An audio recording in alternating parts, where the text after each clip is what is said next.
በረከት ብርቱካንም ፍለጋ ከቤቱ ከእህቱ ጋር ተነጋግሮ ወጥቶ በሚሄድበት ሰዓት መንገድ ላይ ድንገት የሚስቱን ውሽማ ያገኘዋል። ሲያገኘው አንተ የተረገምክ ምን አባል ስራ ነው እዚህ አካባቢ የመጣው? ምን እያደረክ ነው? በማለት ግብ ግብ ይይዘዋል። ባክን ዞር በል፣ ዝም ስልህ እየፈራው መሰለህ እንዴ? ቆይ ምን አድርግ ነው የምትለኝ? ያደረከኝን የምረሳ መሰለህ እንዴ? አሁን ጤነኛ ስለሆንኩ ነው። ዋናው ነገር መትረፍክ ነው እንጂ ታዲያ ምን ችግር አለው? እና ምን ይደረግ፣ ዋናው ደህና መሆን ነው በቃ። ከዚህ በኋላ ግን ዘልህ አንገቴን የምትዘኝ እኔ ከፍታ አይደለሁም በማለት ሲያፌዝበት፣ አንተ የማትረባ ሁለተኛ በፊት ለፊቴ እንዳገኘህ አልፈልግም በማለት ገፍትሮት በረከት ሄዳል። በዛን ሰዓት በረከትም እንዴት እንደዚህ የእሷ ጠበቃ ሆኖ መሆን አለበት እንጂ ያቺ የተረገመች የት ሄዳ የተደበቀችው በማለት እጅግ ይናደዳል። በረከትን እንደሸኘው ትንሽ በረከት እንደሄደ ከደቂቃዎች በኋላ ድንገት ምኞት ወክል አድርግ ብላ ከቤት ትወጣለች። በዛን ሰዓት እሷንም መንገድ ላይ ቆሞ እንዲሁ እየተከታተላት ስለነበር መንገድ ላይ አድብቶ ይከተላታል። ፊት ለፊቷ መጥቶ ሲቆም እጅግ ትደነግጣለች። ቆይ አንተ ሰውዬ ግን ምን እያደረክ ነው? ስሜ አንቺ የማትረቢ ዝም ብለሽ የምነግርሽን ይልቁንስ ስሚኝ፣ በረከት የሚልሽንና የበረከት ጀሌዎች የሚዋሩሽን አትመኝ አትስሜ በማለት ሲነግራት፣ እኮ ምንድን ነው ንገረኛ፣ ምን ፈልገ ነው? ማንንም አልሰማም፣ ግን ቆይ ምን ፈልገ ነው ከኔ የምትከታተለኝ? ነግሬሃለሁ፣ ከዚህ በኋላ እንዳትከታተለኝ ብያለሁ። አሁን ከመንገዴ ዞር በል ስትለው እሱ ግን በፍጹም ሊለቃት አልፈለገም። እሷም ትግስቷ እስከሚያልቅ ድረስ ቢፈታተናትም ቆይ ምንድን ነው የምትለኝ በማለት ሊስማት፣ እዩልሽ በረከት አይወድሽም። አሁንም ቢሆን መቼም ወደፊትም የሚወደው ብርቱካንን ነው ታውቂያለሽ። ለዛ ነው የህጋዊ ጋብቻ እንኳን ያላገባሽ። ያንቺን እኮ ዝም ብሎ ጋብቻ ብሎ ሰርግ ይሰርግልሽ እንጂ ትክክለኛ ህጋዊ ጋብቻ አይደለም። አየሽ ብርቱካንን ባይፈልጋትና ባይወዳት ኑሮ የጋብቻ ወረቀታቸውን ምክንያቱም ይቀዱት ነበር። ግን እስካሁን የሱ ህጋዊ ሚስቱ እንደሆነች ነው የሚታወቀው በማለት ሲነግራት እጅግ ትናደዳለች። በዛን መሀል እሱም ሊስማት ፊቷን ሲነካት እሷም በካልቾን ስትለው ያልሆነ ቦታ መታው ስለነበረ በጣም ሊወድቅም ይንገዳገዳል። ስማ አንተ የማትረባ ከዚህ በኋላ በአጠገቤ እንዳደርስ አይኔ እንዳላይህ በማለት ገፍትራው ትታው ትሄዳለች።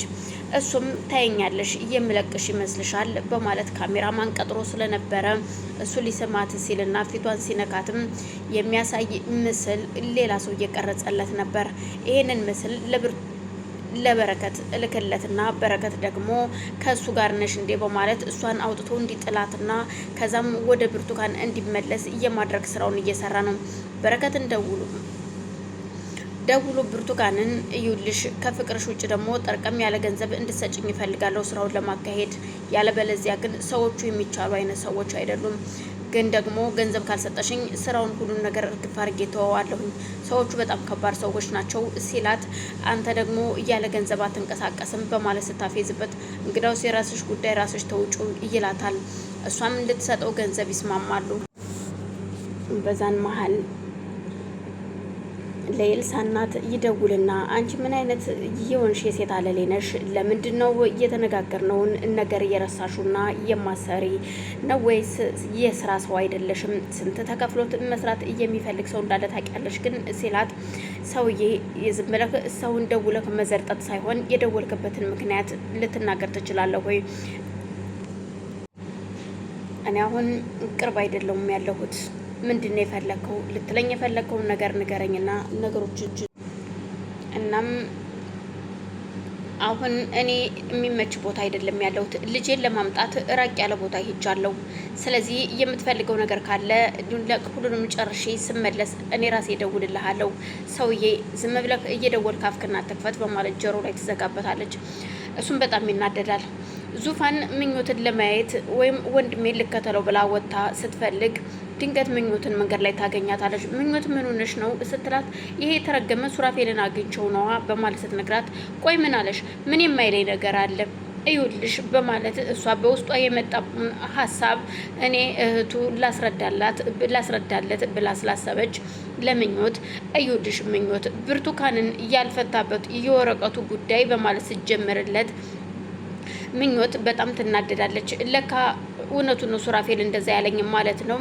እና ቆይ አሁንም ልክ የህጋዊ ሚስቱ ብርቱካን ነች ማለት ነው በማለት ተናዳ ትታት ወደ ክፍሏ ትሄዳለች። ወደ ቤቷ ስትሄድ በጣም ተናዳ ስለነበር ዙፋንም ግራ ተጋብታ ከኋላዋ ትከተላታለች።